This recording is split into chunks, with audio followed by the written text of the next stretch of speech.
Kitabu cha Petro inasema ya kwamba, Petro wa kwanza, maandiko inanena vizuri sana ati ya kwamba, sikiza ndugu yangu, dada yangu, ili usije ukaangamia, ili ujue ya kwamba maisha haya inabidi ukae na njia za Mungu. Ni kwa sababu yote unaofanya utakuja kuhukumiwa. Inasema hivi ndugu yangu, dada yangu, kitabu cha Petro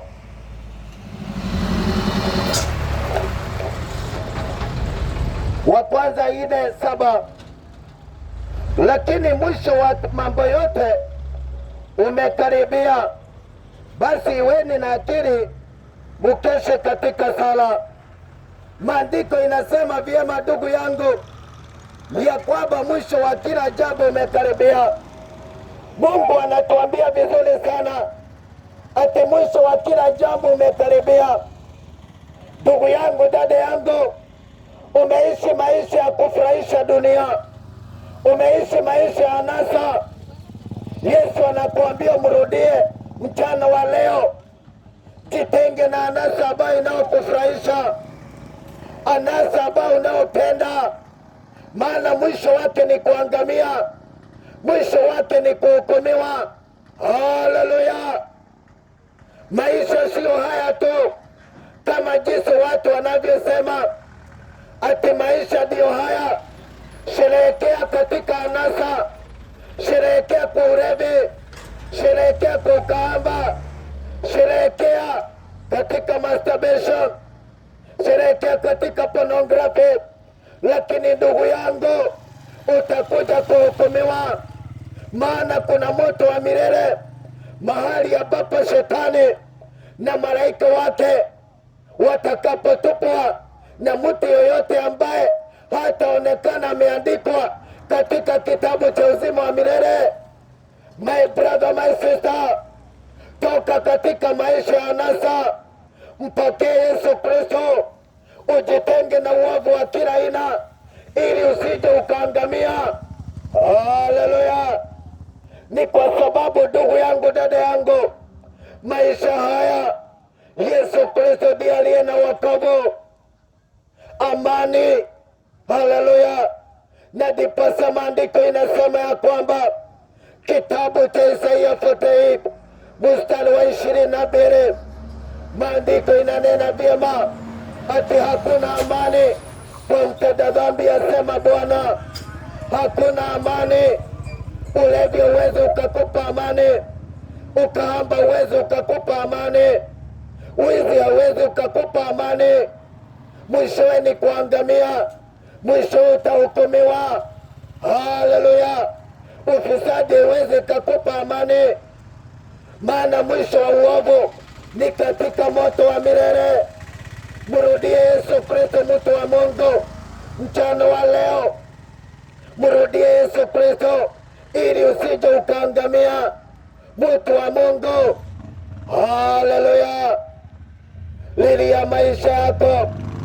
Kama tungelijua ya kwamba mtu akifa na dhambi, ile mateso anakutaa jehanamu, tungemwamini Yesu Kristo. Kama tungejua ya kwamba ile kilio iko jehanamu, tungemwamini Yesu Kristo na tungeachana na uovu. Ndugu yangu, mwamini Yesu, mwamini Mwokozi Yesu Kristo, ujitenge na uovu, jitenge na mauaji, jitenge na anasa, jitenge na huo mpango wa tando.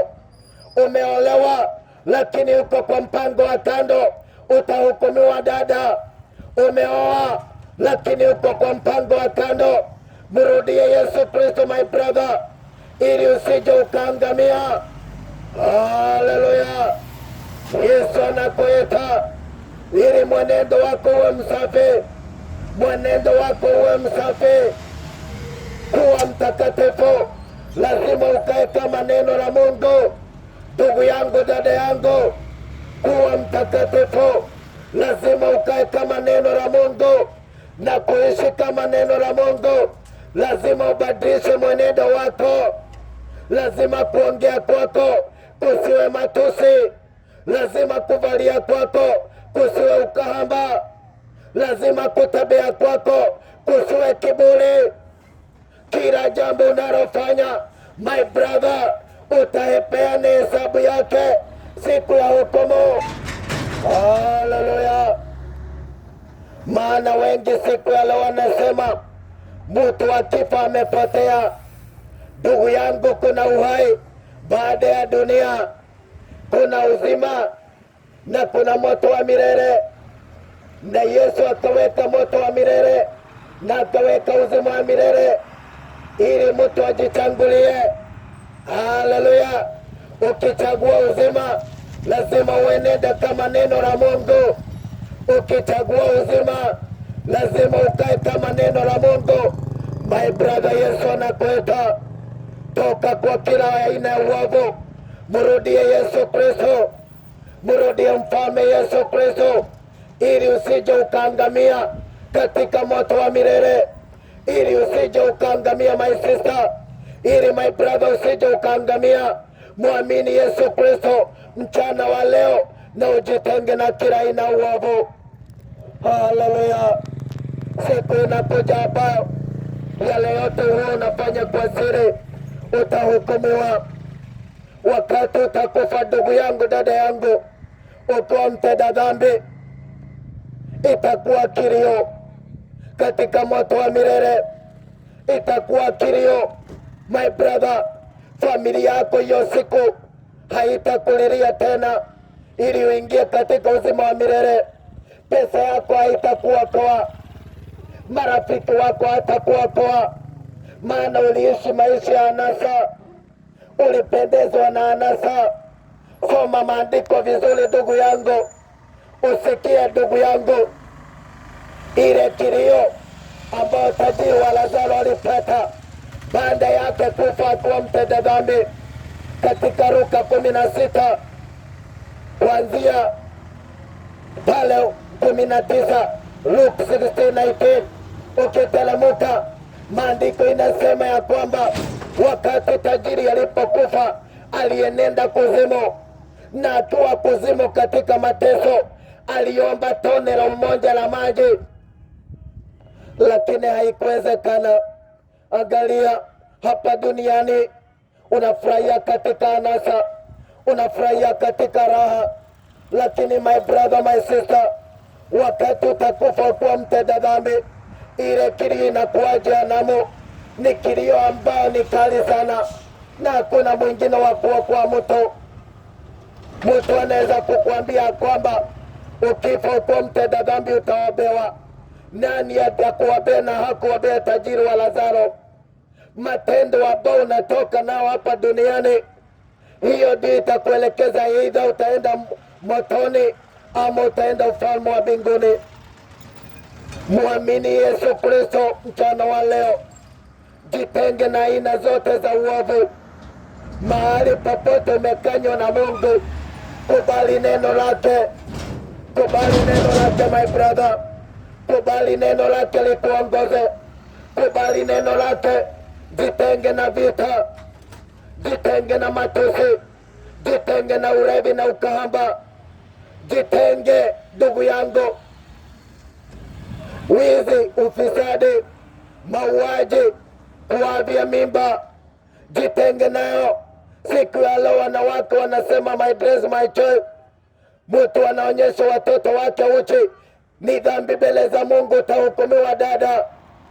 Wewe unasema hapana na raha ni leo. Mwingine anasema ataishi maisha ya sirku, lakini hayo maisha yatakuelekeza motoni. Hayo maisha ya sirku, hayo maisha ya ujana ambao unayofurahia ukifanya uovu, itakuelekeza kwa moto. Hiyo pornography ambayo unayopenda, hiyo masturbation unayopenda, hiyo usherati ambao unayopenda, itakuelekeza motoni usipotubu na kubadilisha mwenendo wako. Muamini Yesu Kristo, ujitenge na uovu ili usiangamie kama tajiri wa Lazaro. Tajiri wa Lazaro hakuenenda jehanamu kwa sababu alikuwa tajiri. Tajiri wa Lazaro alienenda jehanamu ni kwa sababu maandiko inasema siku zote alikula kwa anasa, hakumjua Mungu, aliishi maisha ya uovu, akasahau ya kwamba dunia atapita. Ni wengi walikuwa hapa duniani, lakini siku ya leo wanalia jehanamu, wanalia na hakuna msamaha baada ya kifo. There is no repentance after death, my brothers and sisters. Muamini Yesu Kristo wakati huko hai. Muamini Yesu Kristo, ujitenge na kila aina anasa. Mwenendo wako acha uwe msafi mbele za Mungu. Tabia yako acha iwe safi mbele za Mungu, ili usije ukaangamia my sister, ili usije ukaangamia my brother. Haleluya! Yesu anakuita mchana wa leo. Muamini Mwokozi Yesu Kristo. Muamini ndugu yangu, muamini dada yangu, ili usije ukaangamia. Haleluya! Angalia mwenendo wako. Kama kinywa chako unaikitumia kwa uongo, tubu dhambi zako, mrudie Yesu. Usiangalie dini yako, maana dini yako itakuokoa.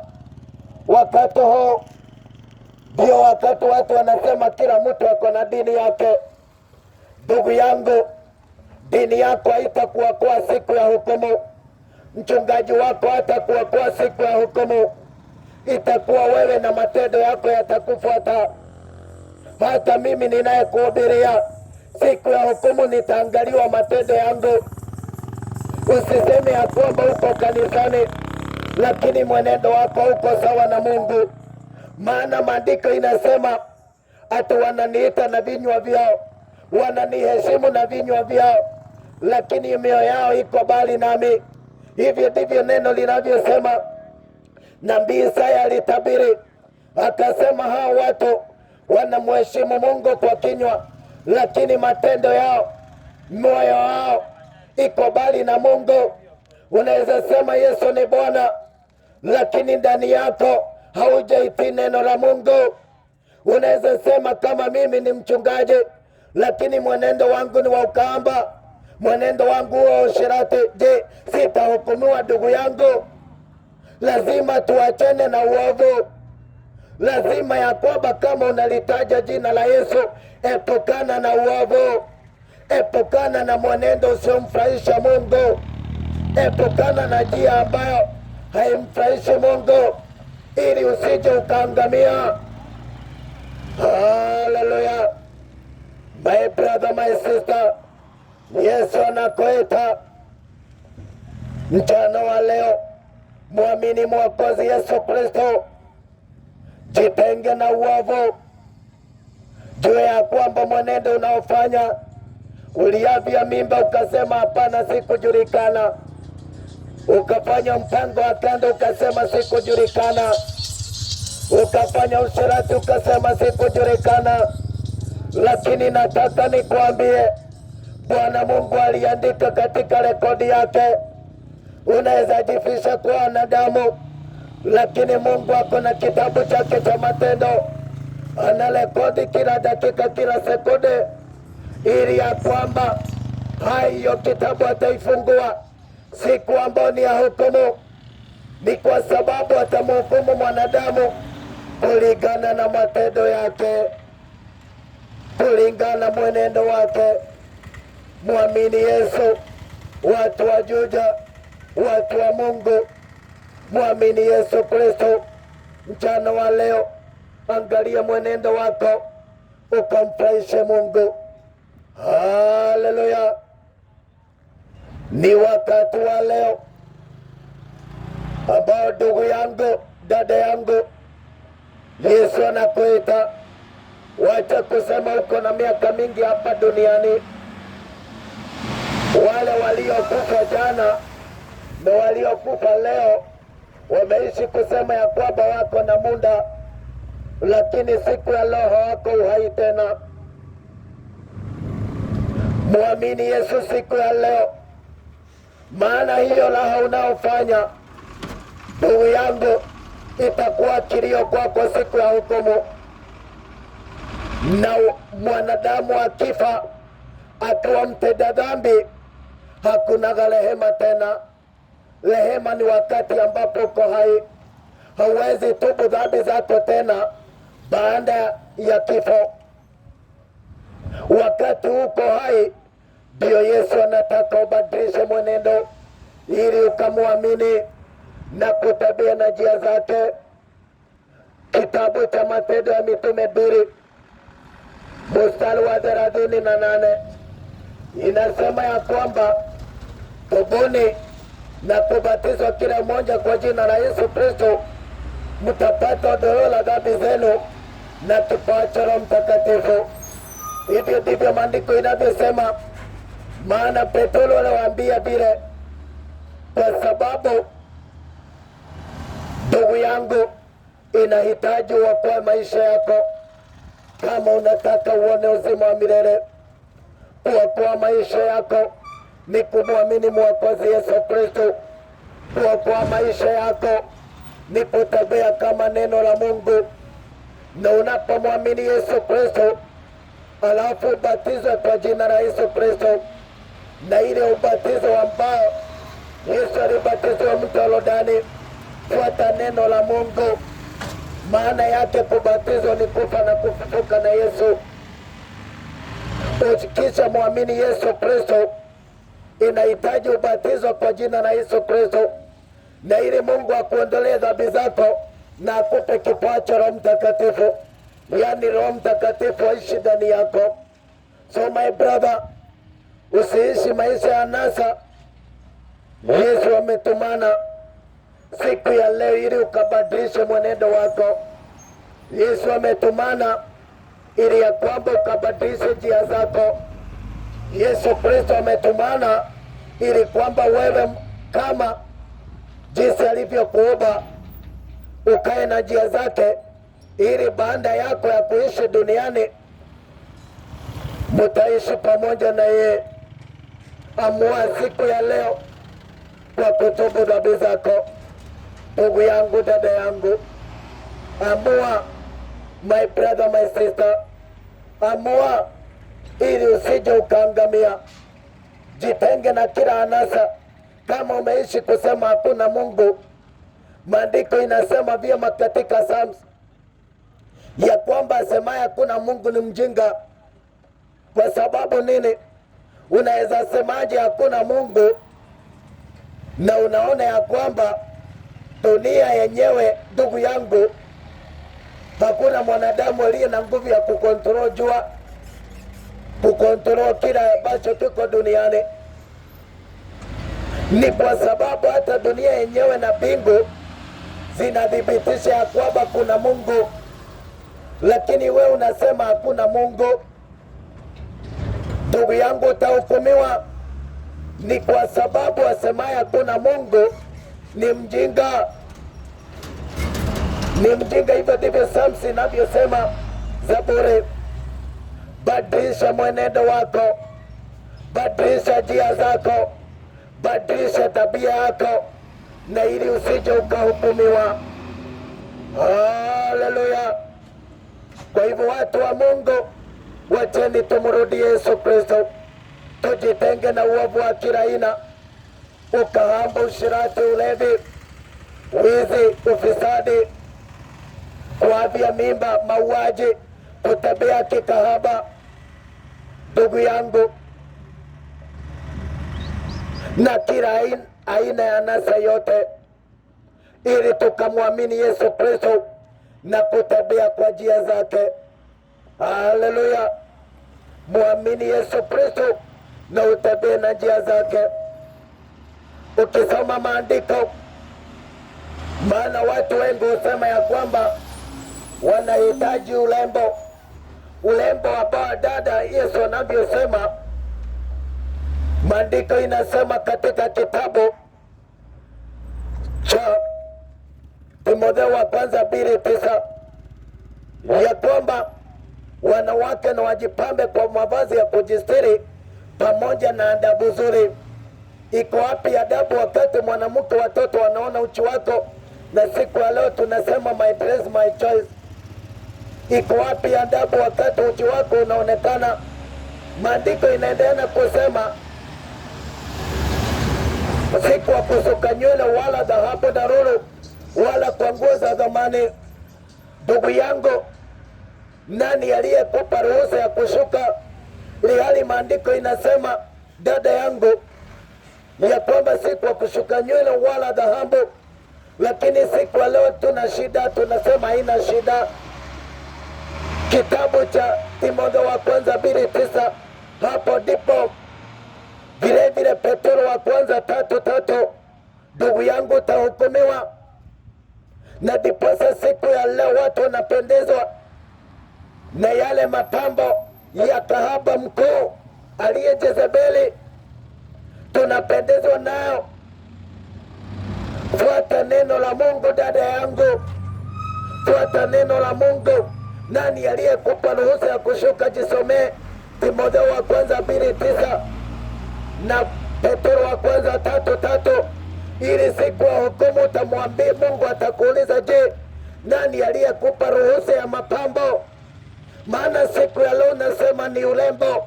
Mapambo ni urembo, yelling necklace ni urembo, lakini neno la Mungu linasema amekanya.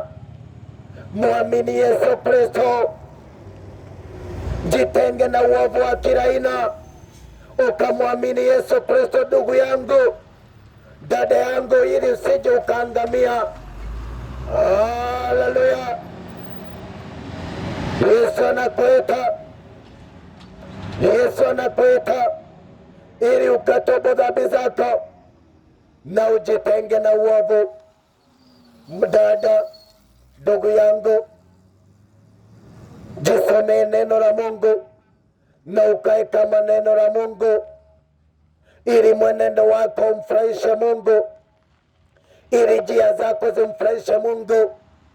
Usitumie kinywa chako kutusiana, usitumie kinywa chako kulaani, kunena uongo. Jitenge na anasa, ndugu. Wewe ambao hujamwamini Yesu, jioni ya leo ama mchana wa leo, Yesu anakuambia umwamini. Mwamini Yesu, kwa sababu hata yule asiamini atatupwa katika moto wa milele. Inabidi umwamini Yesu Kristo, yeye ndiye njia, ukweli na uzima. Kuna mtu ambaye ameamini lakini anatoa damu ingine, yani unatumia mbuzi na kondoo. Haiwezi kaondoa laana, ndugu yangu. Maandiko inasema tu ni damu ya Yesu Kristo, kwa sababu ukisoma Wahibrania, maandiko inasema damu ya fahali haikutosha, ndugu yangu. Hiyo dhabihu ilitolewa mwaka baada ya mwaka, lakini Yesu akasulubiwa, akawa yule mwana kondoo. Kwa nini unaenda unasema hapana, familia yetu tutatoa damu ili ya kwamba tupate kuondolewa laana? Muamini Yesu Kristo, damu yake ndio iliyo na nguvu ya kuokoa na kutakasa. Kwa hivyo watu wa Mungu, watu wa Juja, Yesu anakuita, muamini na ukae na njia zake. Haleluya! Kwa sababu hivyo ndivyo mapenzi ya Mungu. Tukimwamini ni mwaminifu wa kutuokoa, tukimwamini ni mwaminifu. Muamini mtu wa Mungu, kwa jina la Yesu Kristo.